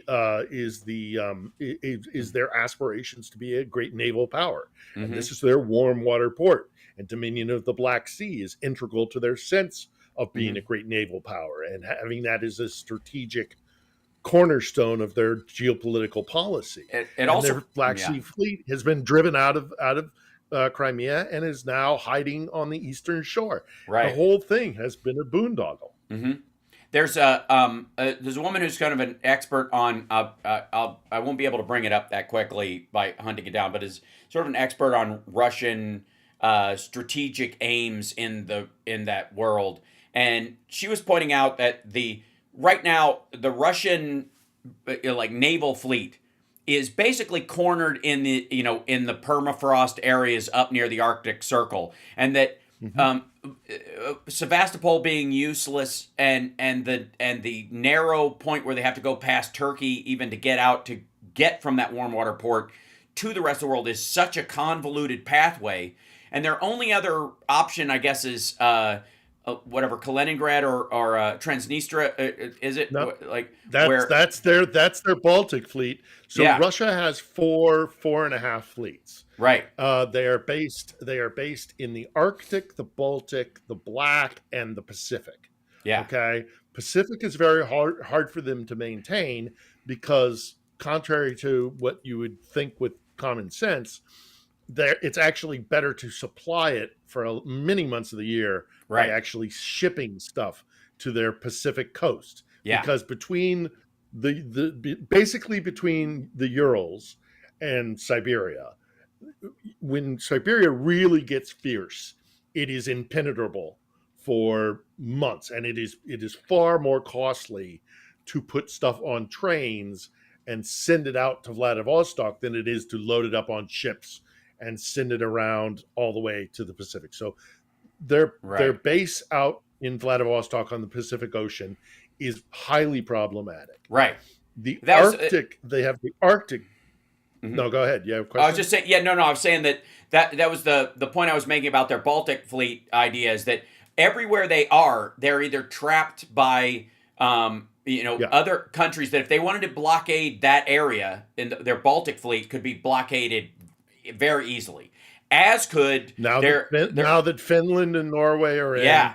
And so the only place Baltic they have Ocean freedom is largely not only their Arctic fleet, I guess, but they would have to go out through Japan, past North Korea. They would have to go that way. Well, there's no way the United States is going to couldn't blockade that area with the help of Japan and South Korea, specifically if they decided they were going to put ships in that area and we wanted to. So in many ways, they're boxed in a way that they've never been before, largely because of their entire navy. Almost their entire navy is now compromised. That's right, and that is under the leadership of one man in the Kremlin. And he's the guy that sat in the Kremlin when Russia's navy was in effect emasculated. It had their niblets cut off. Mm-hmm. You know, so, and that's all down to Vladimir Putin. Right. So if Vladimir Putin does do what Trump is suggesting, I mean, he either reassures his people that this was just phase one and don't worry, we're coming back for more, which would be highly problematic for Ukraine, Europe, and even, I would argue, you know, the United States, even though, you know, we're led by a moron. So, you know, either that or he is going to be hauled out of the Kremlin and strung up. And I'm not kidding. I mean, this is the worst military defeat for Russia in modern history. 100%. Yeah. I would even argue, you know, I'm trying to think of one. Since the Polish-Lithuanian Commonwealth in the 16th century occupied Moscow for a couple of years. Yeah. You know, I mean, that is catastrophic, and you have to go that far back. That's right. You know, it's just look. This mythology of the inevitability of Putin and the Kremlin is absolutely so, and the Tomahawks would do that. I mean, obviously the Tomahawks would do that. We got to take a break. The Ukrainians are also doing it on their own. Yeah, we got to take a break. We'll be back right after this. It's the House Parks Radio program, Mega Worldwide. Phil is the host of On the Edge. Check it out on YouTube at his YouTube channel. Got a good one this week. We got to talk about it on the other side. Okay. Putin has got two. I'd like to talk about the marches today as well, but yes. This is this professor. I am not Sarah Payne. Yeah, I run hot and cold on her. Me too. Yeah, I do too. But I don't. Her conclusions are one thing, but her facts are pretty much on par, right? She's not. You know. Yeah, no. I mean, obviously, she's a highly regarded historian. Playgrounds that he likes. One's the Black Sea. Before he got involved with Ukraine. In theory, he could have blockaded, I guess, Bulgaria, Romania, Ukraine, and Georgia if he wanted to. That was why he's so interested in the House Parks Radio program. Battle stations, everybody. Let's go, go, go, go, go, go. Mega Worldwide. Welcome back. So, yeah, Sarah Payne was the person we were talking about. And you know, she's one of these people, by the way. Hold on. This is one of those people where, you know, I don't agree with the conclusions that a lot of these folks come to, but when they get their facts straight, I'm fine with that part, right? But you were saying specifically, like you have a guest coming up. Let's talk about your guest this weekend on the Edge. Yeah. This is. Let me see if I can share this with you here. Yeah, there we go. You got that? I do. Either Laugh or You Cry, episode 69. I can't see the name. This is episode 69 of the program. This is Anton Timoshenko. And Anton Timoshenko is absolutely the number one stand-up comic in Ukraine. Gotcha. He is their Lenny Bruce. Gotcha. He is their Lenny Bruce because it's been, and we go into this a little bit in the episode, you know, it's been said that like Zelensky's the most famous, if Zelensky isn't the most famous comic in Ukraine, then Anton Timoshenko is. Sure. I would argue that actually Anton is, because Anton is a stand-up comic. Right. What Zelensky did was more traditional kind of the Russian style of on-stage live comedy, which is always about a skit or a bit, or you've got a straight man and they copied vaudeville. It's vaudeville. In many ways, it's very much like vaudeville. Stand-up is a completely new thing in Ukraine, and I was discussing it with my colleague earlier today, and she was like, "Well, of course, because stand-up." In many ways, it's a very intimate, but it's also a very individualistic thing. And the Russians don't like individualism. Right. So they're far more comfortable with guys putting on silly costumes and doing silly, doing skits and stuff like that or even the kind of China's the same way. The two-man act. Yeah. because individualism is seen as decadent. And the Ukrainians are trying to change this, and Anton's 100% at the forefront of it. I mean, he is literally, he is famous throughout the country. He is their George Carlin. He is their Lenny Bruce. And I mean that sincerely, because he is getting traction. Stand-up is getting bigger here. Because Ukrainians are rejecting Russia, and they are looking towards liberal democracies, which values the individual. And so he is doing what stand-ups do, and it's him and a mic and a room, and he goes into the shelters during air raid attacks, and he'll perform in the shelter, to kind of alleviate things. And the other reason I really am encouraged by this episode, and I hope that a lot of people will see it, is because we created On the Edge for a lot of different reasons, but one of them was to profile Ukrainian voices. And there is nothing more, as you know, Hal, in stand-up, there is nothing more recognizable and like, again, I use the word intimate, but this is a Ukrainian voice, pure and simple. Anton is a voice for his nation. He does stuff in English, and he's a funny guy, and he's got chops. I think if you look up his stuff in English, Hal, you'll recognize that he's got chops. He's funny.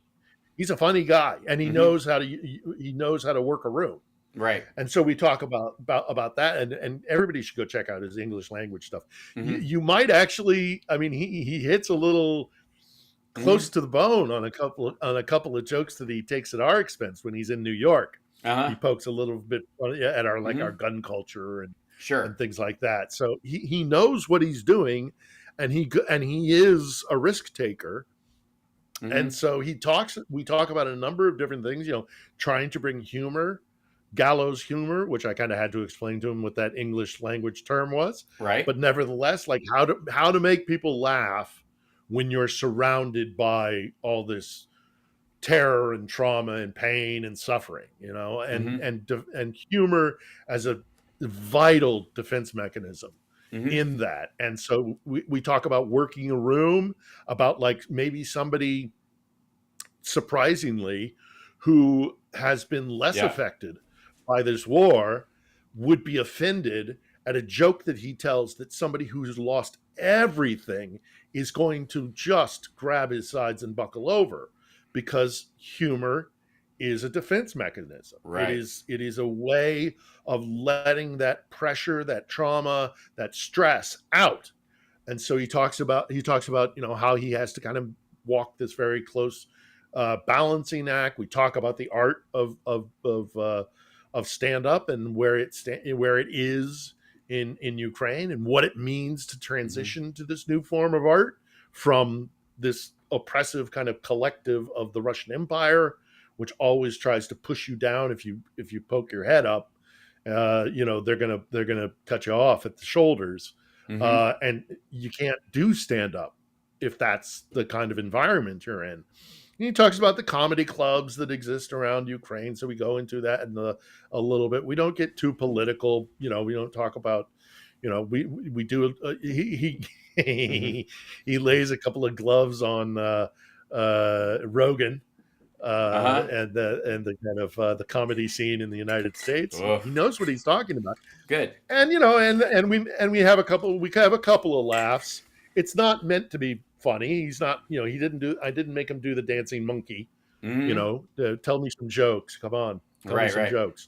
But obviously he's got a great sense of humor and by nature. And so we have a couple of things where, we put tongues firmly in cheek and make a couple of jokes that might kind of shock a few people or folks who don't understand what the country is going through fully and have never experienced this kind of trauma might go, well, now, hey, wait a minute there. Right. But because we are using humor, dark humor, to alleviate the pain and the suffering, That's why I'm putting it out. So Yep. it's a really good episode. Anton is a really good guy and very talented, and is bringing something to Ukraine that is sorely needed, obviously. But he's also, a kind of an ambassador when he does his English language stuff. Right. And when he travels to do a show, a fundraising show or something in London, or, as I say, New York or Amsterdam or wherever, he's representing Ukrainians, and he is a pure and unfiltered Ukrainian voice. So it's one of our best episodes ever. We're all very, very proud of it. It took us weeks to coordinate with his touring schedule to get him in the studio, and we're really lucky that we did. He's packed the largest venue in Kiev before. He packed the Palace of Sports, which is built for about 7,000 people. Great. It's a pretty big venue, and it's why we made the show. Yeah, it's why we made the show. So Great. it's a true, genuine, sincere voice from Ukraine, unfiltered, with some dark humor and all the rest of it. So if you haven't watched an episode of On the Edge before, this is the one to jump in. Good entry level, right? This is a good one. This is a real good one. Anton is a really interesting guy. So, for those that don't know, like I mentioned before, whoops, did we lose Chicago? Did they pop off? What happened? Nope. No, that was me. I just stopped. Oh, you switched your screen. Got you. We're good. Okay, good. Sorry. I'm always paranoid about that stuff. I made the screen bigger so that I could see the whole frame you put in. After the stink eye that Vance gave Trump while he was talking up Zelensky, reports are that they're basically shoveling him off to implement the Gaza peace plan in the same window of time that Trump is allegedly, he's supposed to go Monday, and then Trump's going to go, and I don't know for how long, if ever, whatever.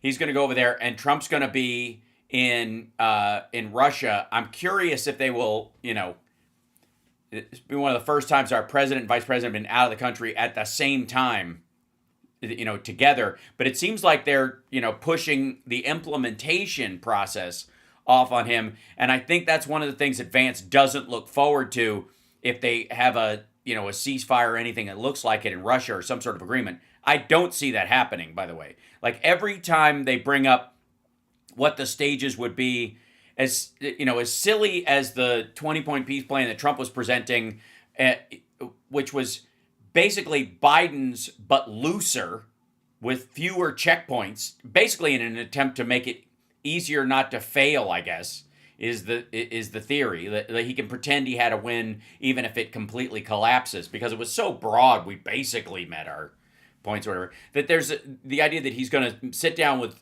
Putin and not come up with a similar thing, where he'll just give these kind of, Putin will give loose assurances. We'll kind of, maybe we'll do this later, element of it. Just give me the ceasefire so I can claim this before Christmas. And then you can do whatever you want. You can jump back in after the midterms or something like that.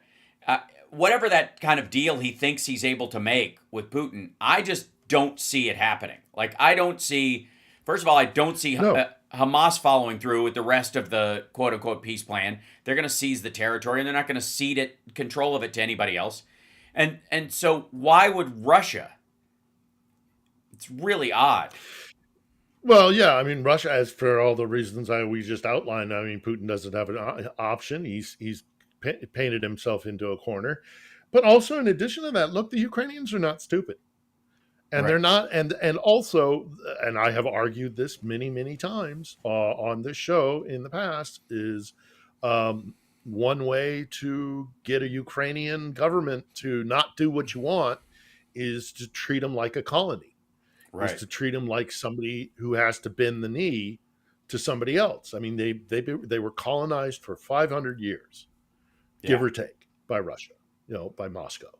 And they resent it, and they don't ever want to be a colony again. And that is very much part of their ethos. I mean, they're tired of the war. They want to get the war over with. Everybody's exhausted. But if the war comes to a close without there being assurances that Russia will do it again and tomorrow, and they know it, they won't let any. And they're not going to let any. They're not going to let Washington. They're not going to let Brussels or London force them into accepting a peace that just means that Russia will come back, and they know their enemy very well. Yeah. I think Trump even copped to the number of children in Russia as being 20,000. It's obviously way higher. It's close to 70. But the fact that he's copping to that number, and that 20,000 versus 20 hostages that were held by Hamas, pales in comparison. You're going to think you created a deal. You got 20 people back, the last of the hostages. By the way, Biden got the rest of them. Whatever. And that's somehow going to bring all this to a close. The idea that you're going to go meet with Vladimir Putin, who has 60 to 70,000 Ukrainian children, not to mention the deaths he's responsible for, not to mention the rape squads in Bucha and other places that were meant to terrify and demoralize the Ukrainian people during the human safari. Yes, right. Not only that part of it, but the idea that what's going on in Russia and Ukraine pales in comparison. I mean, Sudan does too. Like that. What happened in Israel and Gaza pales in comparison to what's going on in these other areas. And that he thinks, I don't know how Russia looks at what happened with Hamas and Israel and the afterwards, or Ukraine does, and says, okay, they got back their people, but it's still a hostile force, still armed, still with their plan to destroy the entire country. The parallels between Russia and Ukraine are obvious and stark. Yeah, and they're not only the children that they stole and kidnapped and put into far back into Russia, where you could families without children could order them through an online catalog like a Sears transaction. eBay. I mean, it's just deeply, eBay. What color hair do you want? What age? What It's like going up and checking their teeth, for goodness sake. I mean, the whole thing is reprehensible. Obviously, those as you say, maybe the 70,000, but Ukrainians are also making the point that what about the children that are in occupied territories within Donbass now, where land that was taken by force in primary schools, in high schools, they take these kids and they teach them to hate their fellow Ukrainians. It's a whole program of militarization of the children in these schools, where they are taught how to strip an AK-47, and they learn to march, and they're all wearing uniforms and chanting out slogans, and they're indoctrinating them to hate their fellow Ukrainians and to train for an eventual conflict with them again. And Ukrainians know that, especially the ones that have gotten out of the occupied territories. It's deeply cynical, and and also an indication that Moscow doesn't want peace with Ukraine.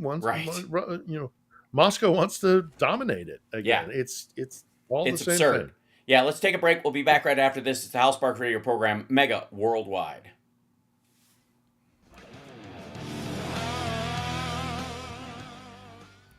I went a little bit past the break point, so this will be a little bit shorter. Sorry. Oopsie. It happens. It's okay. We get interested in what we're talking about. Right? When are you going to? Yeah, when are you going to the march? 4:30 is ours here this afternoon. L.A. Yeah. No, Vegas. Oh, you're in Vegas currently. Yeah. Yeah. Well, then 4:30. Yeah. Okay. Absolutely. 4:30 makes sense. Yeah. No, noon marches are insane in Vegas. Although the weather here is lovely. Right now, it's right now this time of year. Yeah. Oh yeah, sure. Yeah, it's very reasonable. It even gets chilly because again, it's a desert. More people die of hypothermia in the desert than die of heat stroke because everybody protects them. It's going to be. I haven't seen any of the headlines. I don't know what's happening on the East Coast, but I'm sure. I think this is going to be huge. I think this is going to be absolutely huge, and I'm here for it. Mm-hmm. I'm here for it. And it's the way to do it. I mean, you look at you. I mean, well, I'll save it for the air because there's a point to be made about Maidan. Yeah, that was people power. Yep. That was, no matter what the Kremlin says, that was people power. Yep. That was people coming out on the streets and saying, nope, Which is why they have to undercut it. Which is why they have to. Yeah. Which is the Kremlin spends a lot of time undercutting it, and it finds traction in the United States. Of course, it does with the whole, Vatnik thing, with the whole, the guys who believe RT. But there's some similarities. I think at least I hope it's going to be huge. I hope I hope there isn't any incident or anything, which of course is exactly what they would want. Right. Yeah. Coming back. God bless Portland. Yeah, really. God bless Portland, huh? Thank you. Yeah. Portland weird. It's great. Because that is what you need to do. You need to mock them. I am happy, you are happy. Let us be happy together, whether the weather is cloudy or sunny. I will always be your funny honey bunny. I am lucky, you are lucky. Let us get lucky together, whether the weather is cloudy or breezy. I'll be there to say, hey, come on, let's take it easy. Because isn't it nice to have the friends that you do? And isn't it nice that the sky is so blue? And isn't it nice to say I love you, chugga chugga choo choo, woo woo. I am smiling, you are smiling. Let us smile together, whether the weather is cloudy or stormy. I will still be there in the morning. I'll be right by your side in the morning. I'll make you breakfast in the morning. I hope that you like cereal. Yay! Well, I think one of our obvious happy ending elements is that you're going to have comedy on your podcast tomorrow, which in a war zone is in and of itself an amazing thing. You cannot destroy the human spirit. Right. It always finds a way to get out there. Yes, and I'm gonna go with, for my happy ending, is a discovery in the 90s called I think the Yamanaka proteins. The Tamanaka proteins, beg your pardon, is this discovery that could lead to, yes, it is the Yamanaka. I was correct the first time. Good. That were discovered that they could turn regular cells basically back into stem cells and reverse the aging of people's organs and that kind of stuff, so that if somebody has like kidney issues like my dad has or something, you could treat them in such a way that would reverse the aging of those kidneys and by 20 years. The problem they had in the 90s was the technological advances at that time were not enough to make them work all the time. They worked about 20 to 30% of the time. It was, it would work. Now, because of generative AI and the fact that OpenAI built a model, a separate AI built on the biological information from those studies and from everything we have in our knowledge base that humans have so far in our in all the great universities of the world and all that kind of stuff, everything that's available, they trained a model on that, and it is created a version of it that can work 90% of the time. And so they are going to start human trials. This was the breakthrough, was in August, just recently, in this project called Accelerating Life Sciences Research. And it looks like sometime starting next year, they could even start doing human trials on these things, reversing the aging of people's organs. Watch it, chat room, watch it. Internal organs, simmer down. But also, I'm sure there will be some version of that where they try to, I've said for a long time, we're headed towards a future where people get dropped in a goo like Mark Hamill did in Empire Strikes Back, in the floating ooze, and you get out and your skin sloughs off and there's a new layer of skin underneath it. We're getting close. We're getting very, very close to that kind of medical treatment, and it's an extraordinary thing. And the great thing about it is, I know everybody always jumps on, well, only the rich will have access to it. The issue, though, is that insurance would rather have you have younger organs than get sick from all the other things that are more expensive. So the treatment itself will be relatively cheap because of the simplicity of it once it's been worked out. So, anyways, that's my piece of good news for the week. Nice. Because like Nick Fury says in, I think, the first Avengers movie, and until the Earth stops spinning, we will act as if it intends to spin on.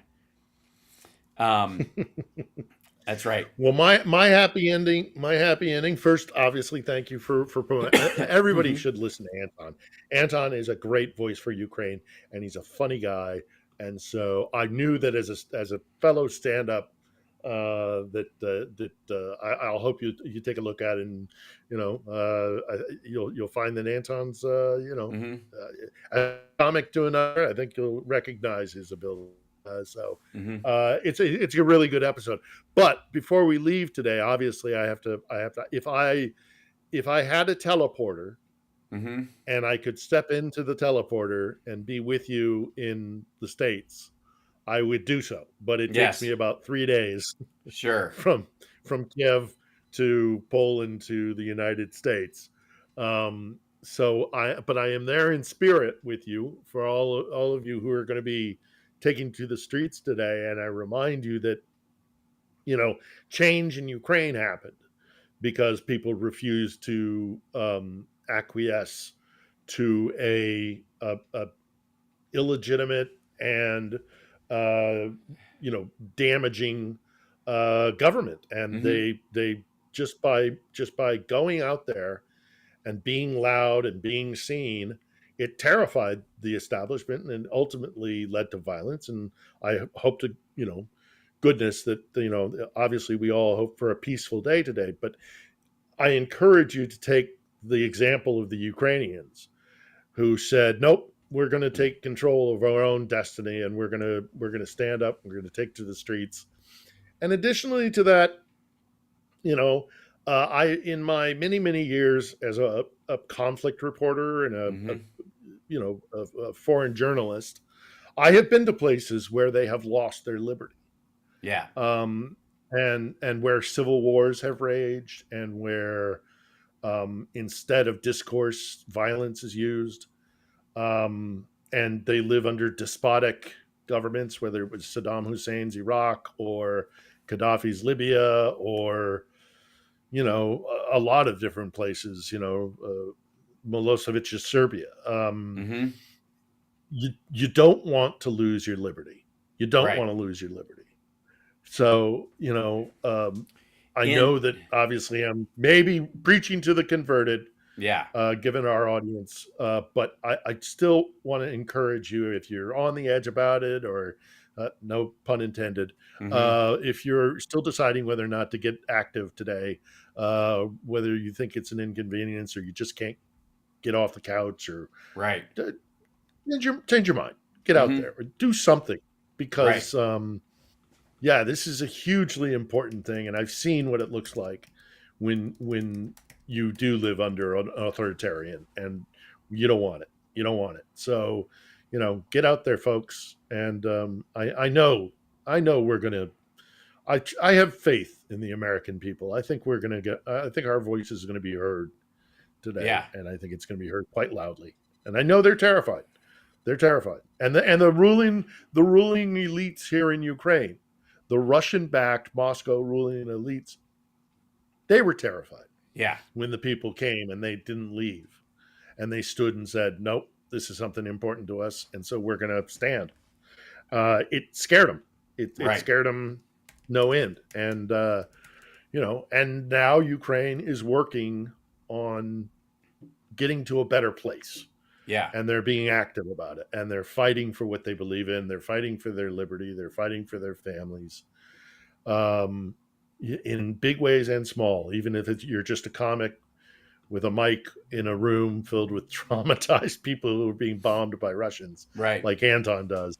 That's a way of fighting too. So anyhow, I'm preaching to the converted, but get out there today if you can. Absolutely. And I'm with you in spirit. Yes, appreciate it. And next time you and I talk, we have to discuss how Pakistan and Afghanistan are warring with each other. I know you spent time in Afghanistan at one point. Yeah. And so... and Islamabad. Yeah. I was bureau chief for Voice of America in Islamabad and Kabul. Yeah, we definitely... Yeah, sure. So that's we'll talk about that on Wednesday because swearing will be involved, maybe, possibly. But we will talk about that then. But everybody check out On the Edge, and we will see you next week. Thank you guys so much. Johnny Million is just traveling this week. He's perfectly fine. He was just traveling this week, so he couldn't be on the show. So I really thank Jody Hamilton a ton for filling in today. That was lovely of her to join us. And check out her show on WCPT, 8 o'clock, weeknights. And I will see you guys again very soon. Go out there and march. Yeah. No kings. No czars, no kings. Nope.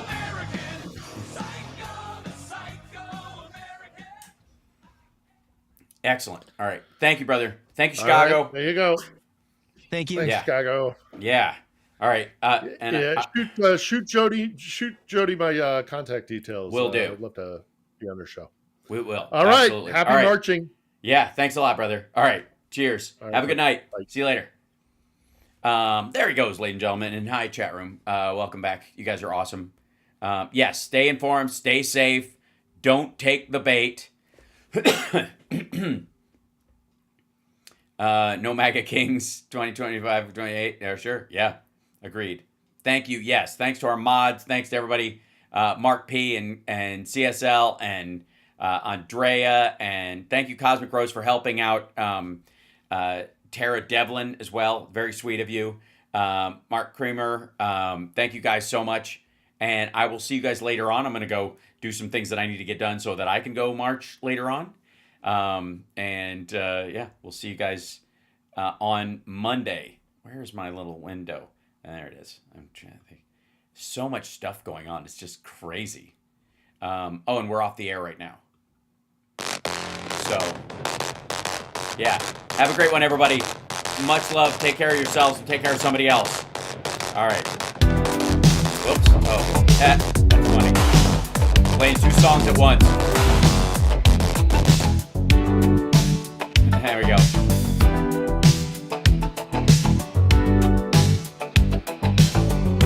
Oh, that's why. The multi-button. Oh, well. All right, see you guys later. Oh, wait, it's got to trigger the... There you go.